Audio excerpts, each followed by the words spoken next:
Hi, my name is Wolfgang. I'm the Managing Director of Sanofi Aventis in Austria. I'm here since 2013 and I love it.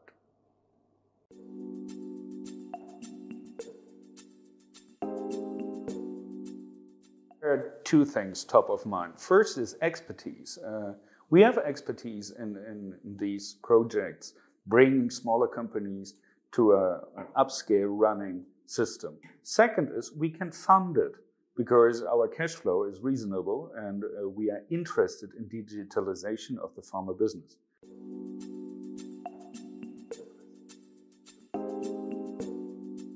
You're asking about KPIs. At the end of the day, it has to be working for the patients and for the physicians, that it at the end of the day makes their life easier.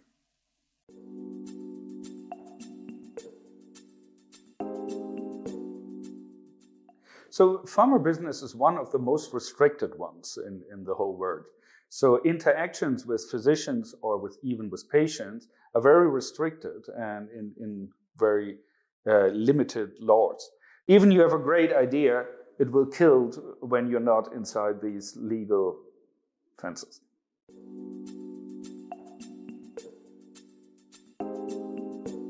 So the big data is, I guess, the gold of tomorrow. Huh? And I heard a few days ago that giving data to whoever, universities, a fund, whatever, is like the blood donor of the 21st century. Yeah, the question will be, the data is on hand because they're collected at the public securities and insurances.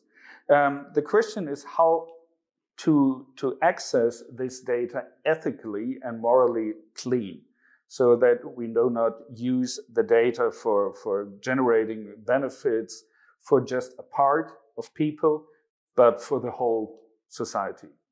Because we can pull out of these big data many signals how diseases can evolve, or we can even stop it or not even start it, which is much better than the other way around.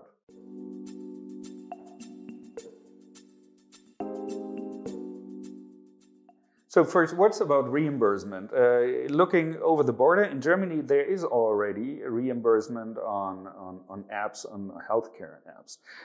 In Austria, I'm pretty sure that will come in the next month, at least year, because this is a trend in the 21st century. When you're looking on how to do this, so first thing, you're looking at insurances. In Austria, the main part is a public insurance, and only a little one on the private one. And then you have to divide between hospital sector and retail sector. So dive in there, get a feeling what is reimbursed on that side, on this side, and where are the boundaries between them, because there are walls between in-hospital and out-hospital treatment.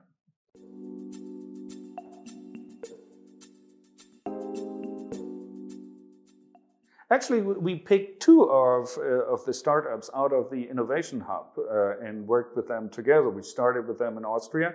One of them is Scarlet Red, the other one is Symptoma. And we started with them in Austria, the collaboration. And then we developed it to a Europe level and now to a global level. So the cooperation is now around the world.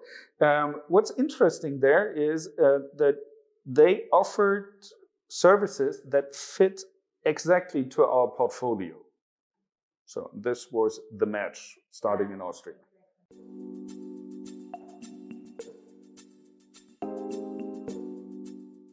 Start with desktop research. So look at the internet sites of the companies who are in the field you are interested in.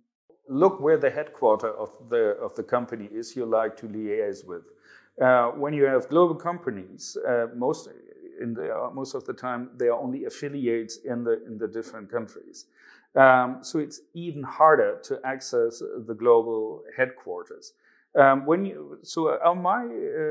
recommendation would be start with companies who are in Austria with their headquarters first. And then always have in mind, these are most of the time big multinational companies. So it's not that fast as in a startup. Maybe some things take a little longer than you expected to.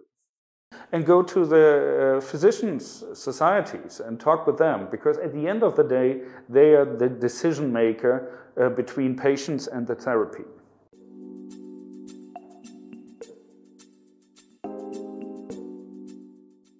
The service has to fit absolutely into our program.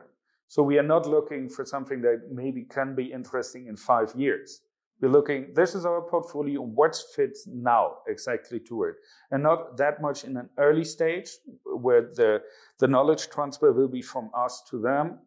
It's more, okay, we can learn something from you because you have a nice idea and you have developed in a very late stage. And then it can be a match. The core is our business is not develop startups. We are not a private equity company. There's no R&D or no industrial affairs here. So we do no production. There are other companies who have this, other pharma companies in Austria.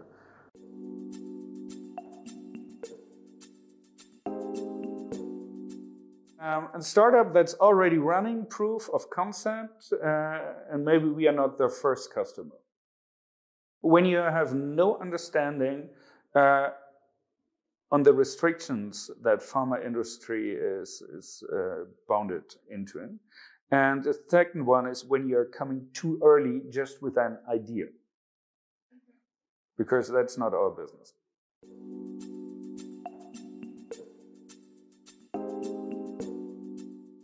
It must be comparable to what big companies are thinking of.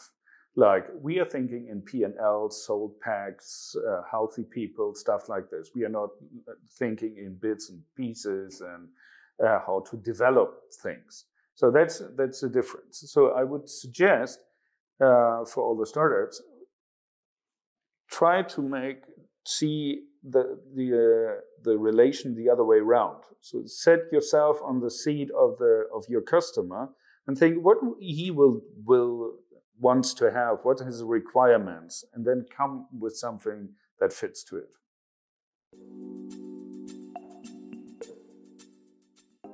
One is, and this is a pragmatically example, be cool with big companies. For an example, the contract signing for our first collaboration took 13 months. So you have to have a kind of coolness and say, at the end of the day, it will work, but it takes a little longer.